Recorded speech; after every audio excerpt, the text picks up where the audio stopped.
warahmatullahi taala wabarakatuh. Pada hujung tahun lepas 2019 kami telah ke Bandar Cendu selama 2 minggu. Dujanyang sendiri bermaksud daerah pengairan ataupun dalam bahasa Cinanya Guangxian. Kami akan ceritakan sedikit apa yang menarik dekat Bandar Dujanyang ni. Yang pertama ialah sistem pengairan dia lah. Okay, sekarang kita berada di Dujanyang Irrigation System, sistem pengairan Dujanyang. Sistem pengairan Dujanyang telah dibina pada 250 sebelum Masihi lagi. Apa yang amat menarik dengan sistem pengairan ni, dia dibina bukan berdasarkan empangan. Ia dibina berdasarkan air daripada gunung. Mana air daripada gunung turun ke bawah dan dikawal oleh 3 pintu masuk. Sistem pengairan dunia ni dinyatakan bahawanya adalah sistem pengairan yang tertua di dunia. Untuk masuk kat sistem pengairan ni, tiket masuk adalah harga 80 yuan untuk bagian orang dewasa dan kanak-kanak dalam 40 yuan, separuh harga. 80 yuan lebih kurang duit Malaysia RM48 ringgit. Kita akan jumpa dengan taman dan kolam-kolam kecil yang ada banyak ikan lah. Dekat kolam tu ada jual pelet-pelet untuk makan, bagi makan ikan. Jadi kami bawa yang kecil-kecil ni. Jadi sukalah dia orang main bagi ikan makan tu. Kita berjalan lagi, kita akan jumpa satu kedai souvenir. Masa kat sana, macam biasa bila kami travel ni, kami suka beli postcard lah. Macam kami beli postcard dekat Dujanyang ni. Postcard ni kita orang tulis nama, tulis alamat, tulis-tulis sikit, kita orang postkan. Biasa kat kedai jual postcard ni dia akan bagi, ada jual lah sekali dengan stamp untuk kita post. Dia pun akan tolong postkan untuk kita. Untuk masuk ke sana, ke sistem pengairan itu, kita akan melalui jambatan gantung alang yang dibina pada zaman dulu dibina pada buluh. Sekarang ni dia pakai kabel besi dan lantai pun dah besi dah untuk keselamatan pengunjung. Selepas pada jambatan gantung tu, kita akan jumpa dengan stesen bas kecil untuk panggil bus sightseeing. Jadi bagi korang yang ada masa, bolehlah naik bas tu dengan harga 15 yuan pergi dan balik. Masa kami pergi tu musim winter, jadi waktu petang dia agak waktu malam dia agak cepat sikit. Jadi kita orang duduk setengah jam dulu, kita orang dah balik untuk pergi cari makan balik.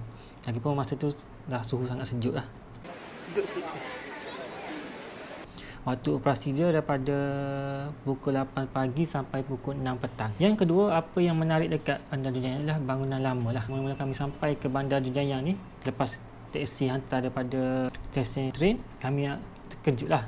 Tengok kawasan tu memang dengan lukisan 3D, memang amat menarik lah untuk kita tengok. Bangunan-bangunan lama yang orang kekalkan seni binanya yang seperti yang dulu-dulu. Sebanyakan kedai-kedai, banyakkan bangunan-bangunan lama tu telah dijadikan kedai dan ada dijadikan restoran. Satu keindahan pada waktu malam dekat bandar tu, dia orang jadikan ada satu anak sungai kecil lah. Dia orang dah pasang satu kincir air. Jadi bila waktu malam, dia orang dengan sistem pencahayaan lampu apa semua memang amat menarik. Kita orang pun kat kawasan tu pun dah kat setengah jam. Itu pun waktu malam. Budak-budak ni pun memang suka sangat main kat situ. Okey, yang ketiga ialah tempat ibadat. Kebiasaan kami bila kami travel ni, kami akan pergi tempat ibadat dia orang. Macam di kat Dujanyang ni, penganut utama dia adalah agama Taoism. Kalau korang sampai sana, korang boleh pergi satu tempat, Duleshan Park. Kat situ ada taman dan kat atas gunung dia tu ada satu tempat tokong dia orang letak. Itu dah berusia 1500 tahun lah. Okey, untuk naik ke atas daki tu, gunung tu, kena bayar tiket lah 60 yuan. Macam kami bawa budak kecil ni, prefer main kat bawah-bawah lah, ambil gambar kat bawah apa semua. Siapa yang ada peluang, ada masa, boleh naik ke atas. Kat situ kita boleh tengok pemandangan seluruh Bandar Dujanyang dan juga sistem pengairan dia daripada jarak jauh. Memang sangat menarik lah. Kalau kau tengok YouTube pun dah ada dia punya footage video pasal bukit di Taman Duleshan Park ni. Yang kedua, masjid. Biasaan kami memang akan singgah lah kawasan masjid. Setakat kami pergi travel ke mana-mana, memang kami masukkan dalam perancangan kami untuk singgah ke masjid. Ada satu masjid dekat pintu selatan, berhampiran dengan pintu irrigation system. Masjid ni kalau orang yang tak boleh baca Jawi memang tak perasan lah untuk masjid, sebab pintu dia kecil je. Jadi kami masuk, waktu tu kami sampai lepas waktu asar, orang tak ada lagi. Tengok-tengok dan ambil gambar sikit, kami keluar. Pada hari kedua balik ni kami datang balik lah ke masjid tu selepas lebih kurang waktu Zuhur. Memang ada cik-pakcik yang sedang main pingpong, jadi kami cubalah tegur siapa sikit, tapi kau faham lah, susah nak berkomunikasi sebab dia tak faham bahasa kita pun tak faham bahasa dia. Apa yang menarik kat dunia yang ni, makanan halal. Sepanjang kami travel pergi ke China, biasa kami bawa bekalan makanan macam Maggi, nasi Ibrahim apa semua tu, kami bawa tak banyak sebab kami tahu kawasan tu China ni memang banyak Muslim lah, jadi senang untuk cari makanan halal. Untuk kat dunia yang ni, makanan halal senang kita cari kat kawasan masjid. Ada kedai makan, restoran, kedai runcit yang jual gula-gula dan biskut-biskut makanan lokal. Memang menarik lah. Harga dia pun macam mi tarik apa semua. Harga kalau kita convert ke duit Malaysia memang mahal lah sikit, tapi portion dia memang banyak. Kalau setakat kami 5 beranak tu, kami order 2 mangkuk je mi tarik, memang cukup, dah kenyang dah.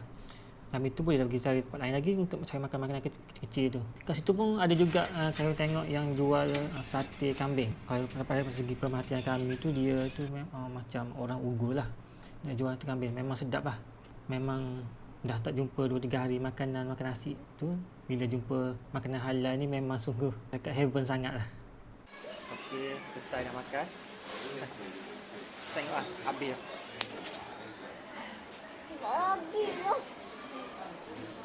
Yang kelima, tempat shopping. Seperti kami maklumkan sebelum-sebelum ni, banyak kedai bangunan-bangunan lama dia orang kekalkan tu dah jadi kedai pakaian, aksesori. Macam untuk aku lah, aku dah pergi beli satu snowcat lah. Snowcat aku bawa tu dah lurut turun sampai tutup mata dah. Ini kita akan lagi nak pergi ke mana. Kita pergi cari makan dulu pagi ni. Ganti snowcat ni dah dah apa longgar. Okay. Dah dapat dah yang baru. Yang baru 38 yuan. Baru rasa kemas. Kalau tak kat longgar. Buang oji apa? Okey, yang kedua kami nak beli jaket ke Nikrisa. Masa tu jaket Nikrisa dah comot habis lah, sebab dia orang makan macam mana budak. Jadi kami tengok harga tu macam mahal lah juga. Biasanya kami beli bandar je, bila jumpa yang mahal tu rasa terbeban lah sebab bajet kami pun bukan besar sangat. Okey, yang terakhir, apa yang menarik kat bandar Dujang Yang adalah Panda Valley. Okey, kalau kau nak tahu, di bandar Chengdu ni ada 2 lah, Panda Research Center dan satu lagi Panda Dujang Yang Panda Valley. Di Chengdu Panda Research Center, dia lebih kepada untuk mengekalkan hidupan tempat pembiakan lah. Manakala di Dujang Yang Panda Valley ni lebih kepada dia nak train panda untuk dilepaskan di habitat liar. Jadi bagi binatang di hutan tidak berkurangan lah, maknanya kekal dia punya habitat tu. Okey, untuk ke Panda Valley ni, kalau orang boleh naik bas nombor 100 dan 101 dekat dengan pintu masuk irrigation system. Harga tiket dia bas tu 2 yuan.